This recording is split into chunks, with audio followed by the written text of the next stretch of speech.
மகாநதி சரியில்லை அடுத்த வர எபிசோடில் நம்ம விஜய் இருந்துட்டு காவேரியை கூட்டிக்கிட்டு ரொம்பவே சந்தோஷமாக ஹாஸ்பிட்டலுக்கு போய் ஸ்கேனுக்காக போகிறாங்க. காவேரி ரொம்பவே அடம்பிடிச்சி என் ஹஸ்பண்ட் என் குழந்தைய பார்த்து தான் ஆகணும் அப்படின்னு சொல்லிட்டு டாக்டர் கிட்ட சொல்லவும் டாக்டர் இருந்துட்டு விஜயை வர சொல்லி பார்க்குறாங்க.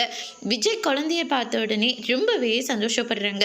அதுக்கு அடுத்து தான் நம்ம கங்கா கிட்டேயும் அதே கேள்வியை கேட்குறாங்க. நீங்களும் உங்கள் ஹஸ்பண்டை வர சொல்லி குழந்தைய பார்க்குறீங்களா அப்படின்னு சொல்லிட்டு கேட்கவும் எனக்கு புரியல. இல்லை உங்கள் சிஸ்டர் வந்து விஜய் வந்து பாத்தியா ஆகணும்னு சொல்லி ரொம்ப பிரச்சனை பண்ணிட்டாங்க. அதே மாதிரி நீங்களும் உங்கள் ஹஸ்பண்ட் வந்து குழந்தைய பார்க்கணுன்னு பிரச்சனை பண்ணுவீங்களா அப்படின்னு சொல்லிட்டு கேட்குறாங்க. என் ஹஸ்பண்ட் இங்கே இல்லை டாக்டர், அவர் ஃபாரின் இருக்காரு அப்படின்ற மாதிரி சொல்லிடுறாங்க. கங்கா குமரனை நினச்சி ரொம்பவே வருத்தப்படுறாங்க.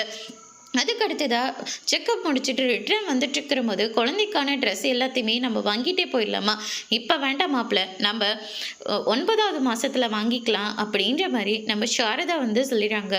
அதுக்கு அடுத்ததாக விஜய்க்கு ஆஃபீஸில் இருந்து ஐயப்பன் வந்து ஃபோன் பண்ணுறாரு. ஆஃபீஸில் பயங்கரமாக பிரச்சனை போயிட்டுருக்கு, நீங்கள் உடனடியாக வாங்க அப்படின்ற மாதிரி சொல்லிடுறாங்க.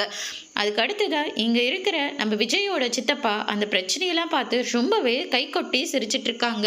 என்னாச்சு அப்படின்னு சொல்லிட்டு கேட்கவும், ஓ உங்களுக்கு என்னாச்சுன்னு வேறு இப்போதான் விஷயமே தெரியுமா, உங்களை நம்பி உங்கள் ஆஃபீஸை நம்பி நாங்கள் சம்பாதிச்ச மொத்த பணத்தையும் இங்கே தானே எடுத்துகிட்டு வந்து கொட்டினோம், ஆனால் நீங்கள் எங்களுக்கு செஞ்சுருக்கிறது இதுதானா அப்படின்னு சொல்லிட்டு பயங்கரமாக பிரச்சனை பண்ணிகிட்டு இருக்காங்க. இதை விஜயும் காவேரியும் பார்த்த உடனே ரொம்பவே ஷாக் ஆகுறாங்க. அதோட இன்னைக்கான பிரம முடிச்சிருக்காங்க. இனி மகாநதி சீரியல்ல அடுத்தடுத்து என்னெல்லாம் நடக்க போகுதுன்றதை வெயிட் பண்ணி பார்க்கலாம். தேங்க்யூ.